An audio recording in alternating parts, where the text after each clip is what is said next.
Welcome to Real Vices. I'm making this recording in hopes that it helps someone out there find clarity about what they're going through in life. I hope it helps to make the world a better place. This information is borrowed from Napoleon Hill's interview with the devil. So today, we're going to talk about that devil. Whether you believe this to be the Christian devil or some other devil, we will use the term devil today to describe what I have to say about real vices. Are you afraid of the devil? Here's why you should be. To be clear, no one can ever escape the looming presence of these vices. I am not above them. No one is above them. Their pull on humanity is as persistent and as much of a law as gravity. I have succumbed to these vices in the past, and I will continue to be drawn to these things in the future, because it is human nature to be drawn to these things.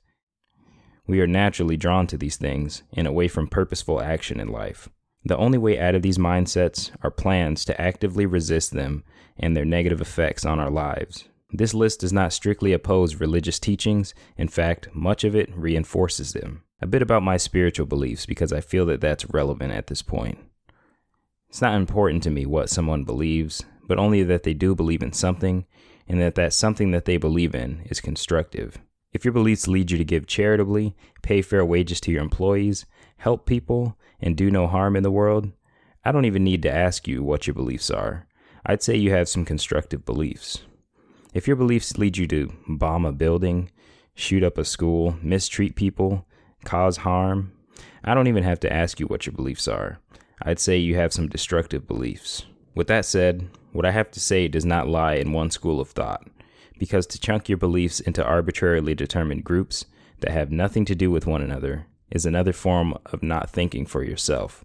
The false dichotomy created by our political system is the antithesis of independent thought. I consider myself a spiritual person, but I don't really identify with any particular religious philosophy wholly as of the recording of this video. I hope you enjoy these opinions, and I hope you get some value out of this. So who is this devil, the one which I am speaking of? The devil tempts us with the things we lust after most. The devil seeks to control the minds of all people who do not control their own minds. How do we know that this devil exists?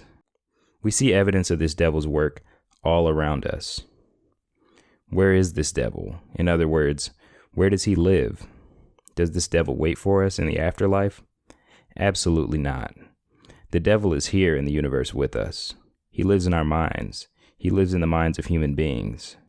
He is no beast with a forked tongue waiting in hell. Hell is in each one of us. That's where he lives. The only way to spot him is to see the fruits of his labor through the physical manifestations in our lives. He speaks constantly in our minds and destroys us using his type of thoughts. Thoughts that we think are of our own making, but really, they've come directly from him. From all we can tell, energy and matter cannot be created or destroyed. It can only be converted. Death is merely a shift in chemical activity of earthbound organisms, an arbitrary line that we have drawn with our emotions, which means nothing to the unfolding of the entire cosmos.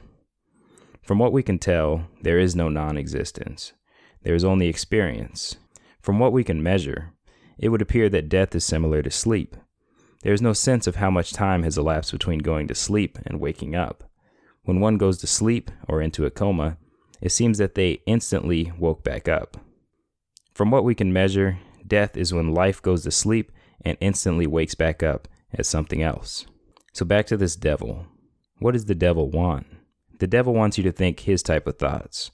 The devil wants the slow destruction of your 8 pillars of wellness: physical, nutritional, emotional, social, spiritual, intellectual, financial, and environmental. He sees this through using the power of negative thoughts, habits, the habit of drifting, and hypnotic rhythm. So let's define negative thoughts, habits, the habit of drifting, and hypnotic rhythm. Negative thoughts. Any thoughts that lead one to ruin are negative thoughts. What we will discuss is that certain thoughts have a high probability of leading a human being to ruin. In science, we can never know anything with absolute certainty. Because of this, even science is a certain type of faith. Science is a faith in the theories that we've established based upon extensive observation. Throughout this talk, we'll attempt to establish through extensive observation what thoughts are negative, what thoughts tend to lead human beings to ruin, and what thoughts ought to be considered as sin. Or in other words, what thoughts ought to be completely under one's control, or if not completely under one's control, what thoughts ought to be completely avoided. Habits. We will define habits as unconscious solutions to our problems. If we feel sad, we may drink. We may go on a shopping spree. We may overeat. Conversely, we may call a friend. We may journal. We may exercise. We may cut a toxic person out of our lives, or we may read something that inspires us. This is determined by our habits. In other words, the unconscious solutions to the problems that we face. We have daily habits, the things that we do every day. We have situational habits, the things that we do in response to certain situations, such as tying our shoe before we go out the door. We even have friend group and familial habits, all the way up to societal habits. Recently, our societal habits have been broken up. This is a potentially good thing or a potentially bad thing. It depends on what habits or solutions to our problems we form next. Let's define drifting. A drifter is someone who allows some form of temptation or negative thought to draw them away from what their higher self truly wants out of life. The second type of drifter has no aim in life, no destination, and no goals in the first place. If you knock on 100 people's doors and ask them what their fitness goals are and by when they want to achieve them, you'll get no fewer than 98 blank stares. If you knock on those same 100 doors and ask them how much money they would like to be worth in 10 years, you'll get, once again, no less than 98 blank stares. Having no direction is like opening up Google Maps and typing in, "I'm feeling lucky." It's like opening up Google Maps and typing in somewhere as your destination. That's where most people end up in life, somewhere.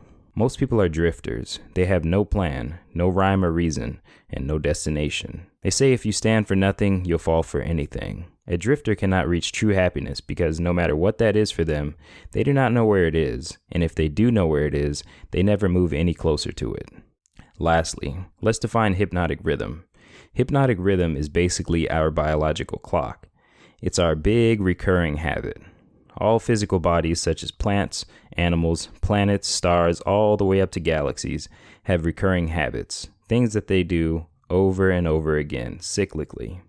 Only beings with minds have the power to alter their habits through their own efforts. For example, it takes effort for one to learn to tie their shoes, but then it becomes so ingrained in their daily rhythm that they can do it as they carry on a conversation. Not only that, they never forget to do it. It's as easy as breathing. The reason for this is that we go through 4 stages of competence with our habits, the last being hypnotic rhythm. Let me give you an example of the 4 levels of competence through something we all did. At least, I hope it's something we all did. But given the toilet paper shortage, I can't be sure. Potty training. Unconscious incompetence. You don't know that you don't know. Babies before potty training don't know that they do not know how to use the toilet. Conscious incompetence. You know that you don't know. This is what happens when you take the diaper off of a baby. They walk around and then they poop on the ground and you show them the poop and they say, "You know what? I should probably do something about that. I should probably put this somewhere besides the ground." And now they know that they don't know how to use the toilet. So you show them the toilet and they reach the next stage, which is conscious competence. You know that you know, but you still have to actively practice it. A toddler who is potty trained who sees another kid who is not potty trained, they may point and laugh at that kid because they know that the other kid does not know, and they know that they know. In the last stage, we can call unconscious competence or hypnotic rhythm. You don't even think about it anymore. Over time, whatever you've been doing habitually becomes unconscious competence. It becomes hypnotic rhythm. It becomes as much of a law as the earth going around the sun. Now that we've defined the terms negative thoughts, habits, drifting, and hypnotic rhythm, we can talk about why we drift. We can talk about the tricks that the devil uses to cause us to drift. The devil's tricks are hard to identify as tricks because they are the things that we desire most. What's most difficult about identifying the devil's tricks is that if you stand among a crowd of 100 human beings, you're surrounded by 98 of the devil's followers. Without knowing and studying what the devil really looks like, you'll naturally give in to the dominant thoughts of your environment, which is statistically probable to be the devil's environment. These are the basic tenets of crowd psychology. Among the 98 individuals under some level of devil control, they will insist that the others contained within their ranks, or even the 2 that are not contained within their ranks, are devil controlled, and that they are not. This is because they do not know the face of the devil when they see him in the mirror. They see themselves in the mirror when really it's the devil smiling back at them, ear to ear, with an evil grin. Among the crowd of devil followers, the followers will say things like, live a little. They will express a lack of ability to control their own fate. They will express feelings of hopelessness. They will express all types of fears. And they will express all other manner, which are slippery slopes that lead one to total mind control by the devil. First, it's living a little, and before you know it, you're so entangled by the devil's grip that you're not the one doing the living at all. It's the devil doing the living for you. It's the devil doing the thinking for you. The devil has taken you over through the habit of drifting, because once you start to give in and drift in one direction, you'll drift in all directions. Now, as promised, we'll get into the tricks of the devil. Number 1. The devil causes us to go through life with no purpose. His favorite bait is indulgence. Indulgence is like a baited hook. On the other end is the devil. The devil reels you away from your purpose and into a life of drifting. When you have purpose, you take the bait, but not the hook. You may indulge on occasion, but on your terms and in a way that maintains control of your mind and of your life. If you have no plan in life, you'll take the bait and the hook. You'll be reeled in by the devil and join his army of drifters up on his boat. As you join his army of drifters up on his boat, they will insist that they have chosen this path. They will insist that their path is correct. They will insist that it's the path to happiness. As a drifter, you'll take on any plan presented to you that sounds enticing. The most enticing things in the world are vices. Vices that lead to the habit of drifting, which leads us to number 2, which is having no plan. The third thing that the devil calls us to do is to be ignorant. One who chooses to be ignorant chooses failure. They don't choose right action in trade, marriage, employment, money management, or any walk of life. That misery brings them even closer to the devil if they're unable to break the downward spiral. They don't have any of their own thoughts to think, so they absorb whatever thoughts surround them and do whatever feels right. What feels right to human beings is what naturally leads us to ruin. Trying to put your life together without reading and learning is like trying to put together something from IKEA and throwing away the instruction manual. If you do ever put it together, there's a good chance that you've built something half broken, wobbly, and without a firm foundation. Remaining in ignorance leads to poverty and a loss of self-reliance. Number 4 trick that the devil plays on us. He leads us to poverty. Financial dependence, as opposed to financial independence, means you must say yes to things when you'd rather say no. Without financial independence, you may not always be able to stay in alignment with your morals. As you drift outside of your morals in one way, you'll find it easier to drift outside of your morals in another way, and another way, and another way. There have already been several people killed over the racks of water and toilet paper that we're all fighting for in this crisis. Do we see anyone of means in the streets killing for water? Of course we don't. That's the devil's work. A misinterpretation of the Bible is that money is the root of all evil. If one looks more closely, it is the love of money and the love of things that the money can buy for you that is the root of all evil. That is the thing the Bible passage condemns. In other words, consumerism and the love of things is the root of all evil. It bends our moral framework. It causes us to act out evil. If anything is the root of all evil with respect to money, it is the lack of money that is the root of all evil. The lack of ability to meet one's basic means is the root of all evil. The 5th trick of the devil, making us think that rich people are evil. By thinking rich people are evil, by logical extension, we also think that poverty is good. The truth is, neither one of these things are universally true. If I had $1 million is a statement we often hear, followed by something virtuously done with that money. If you're truly a good person, you have a duty to be rich and spread goodness throughout the world. We live in a world where the pull of evil is incredibly strong. Therefore, if one truly be good, they have a moral obligation to be rich and combat the things in the world that are wrong with the world. Evil is always lurking. Let evil look for you when it looks over its shoulder. When the monsters of this world go to bed at night, let them check under their bed to see if it's you down there, not the other way around. Trick number 6 of the devil. The devil causes us to believe that a thing is a certain way just because someone said it is that way. This habit leads to a high probability of inaccurate thought. An inaccurate thought leads to a high probability of inaccurate actions. We must be very careful of the places we sample knowledge from and our sample size when we seek truth. A scientist would never take one data point and make a conclusion. In our unfolding of life, we must continuously retest our knowledge and keep that knowledge which is most accurate of our observation. For example, I was once told I could roll my car loan into a mortgage that I had no equity in. I was told that I should carry a balance on my credit cards. I believed these statements because I believed the adult that was in my environment. Trick number 7 of the devil. The devil leads us to believe that there are no opportunities out there. Be mindful of allowing others to influence you into thinking that you cannot succeed. If you feel that you cannot succeed, seek out the source of these inaccurate thoughts and cut off their inflow. A well-paid government official or any manipulative individual may cause you to think that you need to be fed by the government. They may cause you to think that you need to be fed information from their news source so that you can have well-being. This is agenda pushing and a flat-out lie that is evidenced by the position the individual doing the pushing has attained. Anything is possible that others have accomplished. The evidence is that they have accomplished it. Throughout history, the poor make excuses and the rich make it happen. Throughout my time, I've been down bad. I've been down 90K, indebted. I've been homeless. I've been to the gates of hell and back. I've nearly ended it all, twice.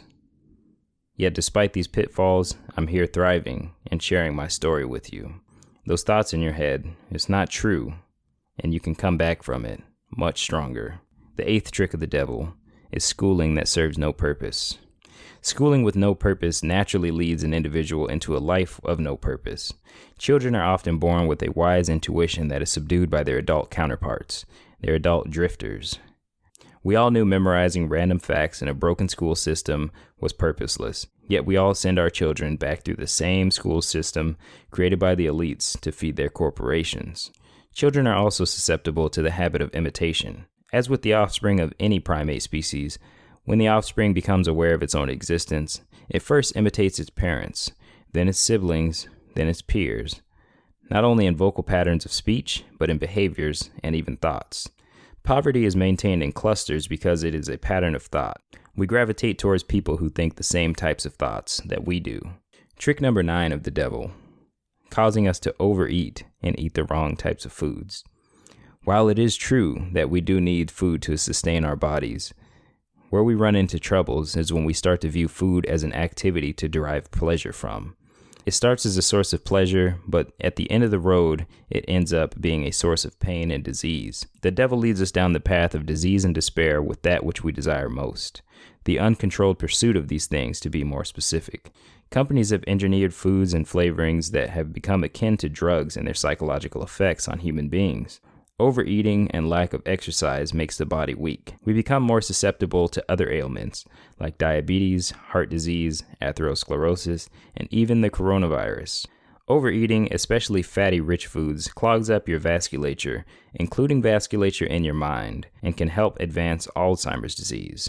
A lot of the things that we attribute to genetics are actually the cause of choices that we pass through generations, not the DNA that we pass through generations.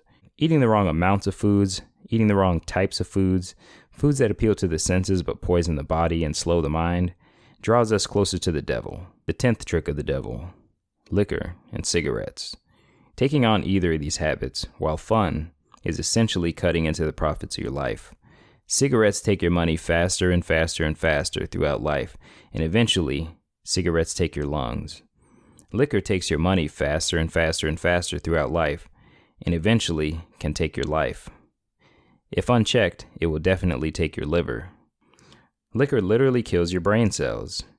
In general, if you ask most people, liquor is used to ease the pain of life that could be best solved by purposeful action. Scared of talking to women?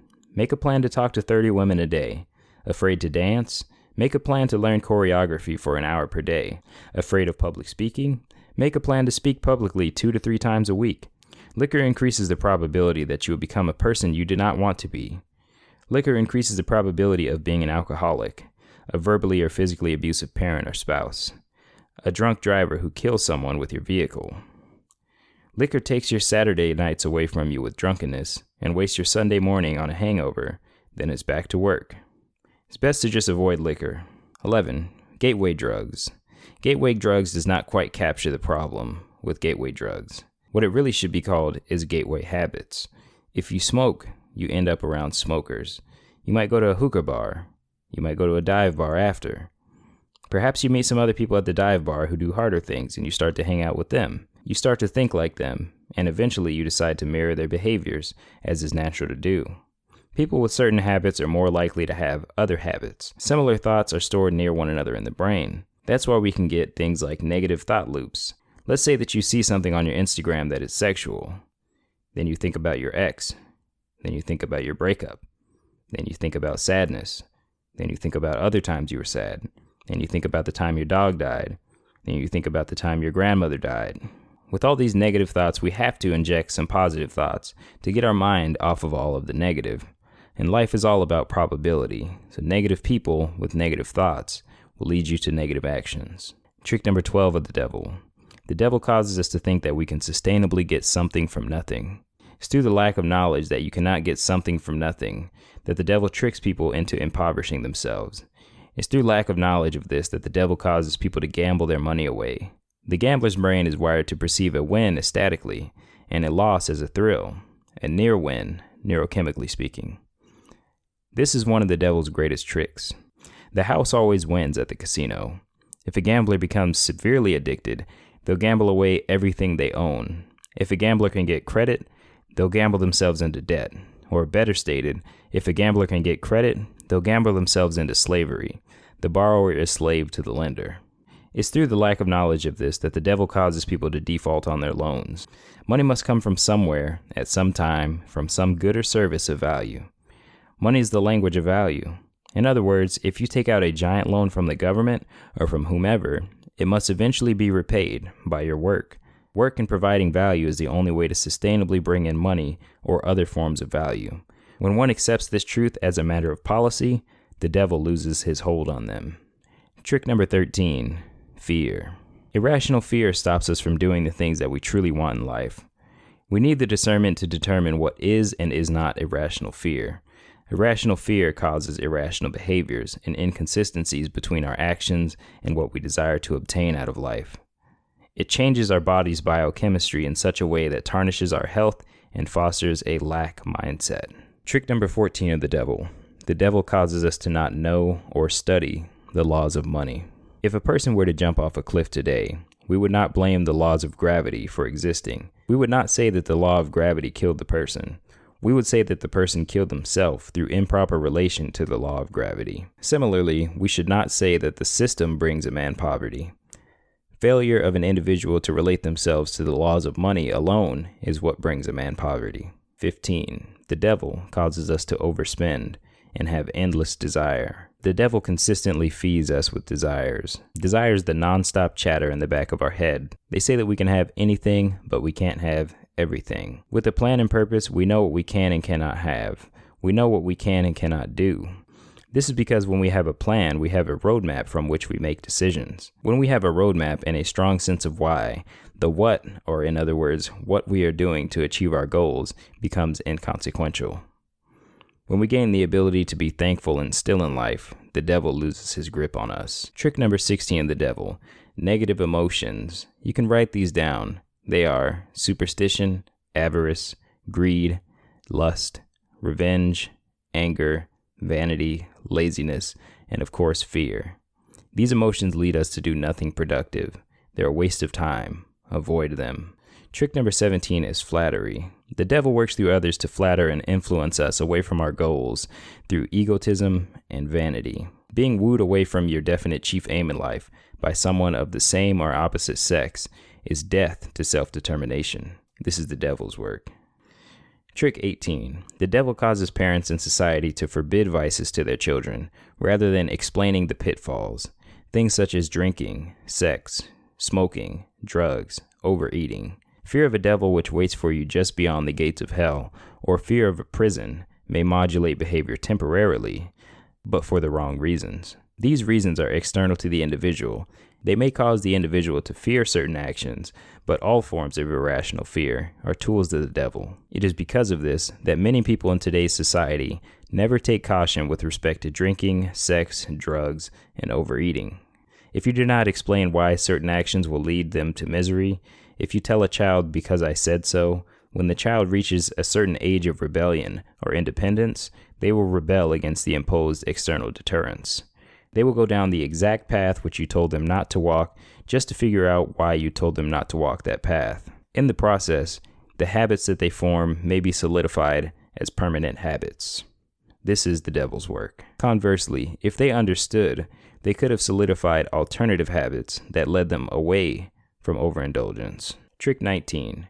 The devil leads us to the habit of always pleasing others and never pleasing ourselves. Trying to please others leads to the habit of drifting. You can't please all others around you and yourself. A folly of such indefiniteness of purpose could only be fashioned by the devil himself. Number 20. The devil causes us to cheat, lie, and steal. This destroys self-respect. This starts to break down your morals. This starts us towards harder crimes and association with hardened criminals. This leads society to view us as pests, to be exterminated or stamped out. One could call this bad karma. 21. The devil causes us to spew loosely formed opinions. These ill-formed creations lead us to think inaccurately. Inaccurate thought leads to inaccurate actions. This negative energy or negative thought energy degrades the individual and the collective consciousness of humanity that comes into contact with the individual's mind. Trick of the devil number 22. Self-pity and feelings of discouragement. Self-pity and discouragement lead to the habit of drifting through accepting of life whatever comes your way. Drifters accept any job. Drifters accept any spouse. Drifters accept any amount of pay for their services. Drifters accept any external thoughts. Any drifter who wallows in self-pity and doubt is the property, at least for the time being, of the devil. 23. Propaganda. The devil is the number one propagandist. Consuming propaganda leads us to the habit of drifting by accepting the thoughts of others. Propagandists present themselves as the news, but they always slip a little bit of the devil's poison into their words. They always slip a little bit of opinion into their words. Propaganda is the antithesis of forming one's own opinion. Propaganda is the devil's work, and propaganda is pervasive. The 24th trick of the devil is failure. Failure is not a trick of the devil because failure is bad. Failure is not bad or good. Failure is just the reality of success. School teaches us that we should never fail, but in life, failure, loss, and despair call us to develop a new set of habits. At this crossroads, we can either elevate or begin to drift towards negativity. Not 1 out of 10,000 people will use failure to elevate out of the habit of drifting. Because of this is one of the greatest tricks of the devil. Most people get knocked down and they don't get back up. When they don't get back up, they take on the habits of drifting and they become the devil's property. To the non-drifter, a person can only be a failure in their own mind. If someone does not stop trying, they never experience failure. 25. The devil tells you everything that you can't do. If the devil is allowed to run amok in your brain long enough, he'll tell you that you can't do anything. This fosters a lack mindset and leads to poverty, a precursor to another one of the devil's tricks, ill health. He breeds a lack mindset. Drifters say things like, I can't afford that. This turns the drifter's brain off. A non-drifter asks, how can I afford that? This gives them access to the wisdom of others and their higher self. 26. The devil causes us to blame others for our misfortune. It feels good to say it was someone else's fault and turn our brain off. Non-drifters see failure as a personal call to action that engenders innovation. Non-drifters take ownership of everything that occurs in their life, no matter how easy it would be to blame it on circumstance or another individual. 27. The devil fosters entitlement. You constantly hear drifters complain of what they are owed. Anything beyond your basic right to life, liberty, and the pursuit of happiness, you should earn. Anything beyond this is charity. You are not entitled to it, nor should you expect it or come to rely upon it. Relying upon a source external to oneself for survival diminishes the capacity of the individual to think for themselves. I should earn it. Say this and accept it as fact. Those who accept it as fact are out of the reach of the devil. Those who accept it as fact become non-drifters in life. Those who do not accept it as fact fall into the hands of someone or something external, and we all know who that person is. 28. The devil plants limiting beliefs. My thoughts are the limiting factor. Say this and accept it as fact. This helps you elevate your thoughts and actions. Once you identify their limitations as the culprit for your shortcomings, You can become a non-drifter. You need only change your thoughts, and you will have your desires. 29. The devil causes us to under-deliver. Always over-deliver. That's the essence of why we buy in a capitalistic system. We trade away that which we value less for something that we value more. Trick number 30. Environment. This can be a virtue or a vice. Our social behavior dictates that we will harmonize with the attitudes of our associates. This occurs just as definitely as the earth harmonizes with the sun. It is an inborn law. It is the nature of a social animal. Most important associates for adults are 1. One's partner in marriage, 2. One's coworkers, and 3. One's close friends and acquaintances. For children, their most close associates are 1. Their parents, 2. Their teachers, 3. Their coaches and religious leaders, and 4. Close friends and acquaintances. Their close friends and acquaintances influence them through what they are learning to emulate. 31. The devil spreads the myth of an idle mind, or stilling the mind. People attempt to still the mind or turn the mind off. This cannot be done. The mind is always very active, always sending and receiving, even as you sleep.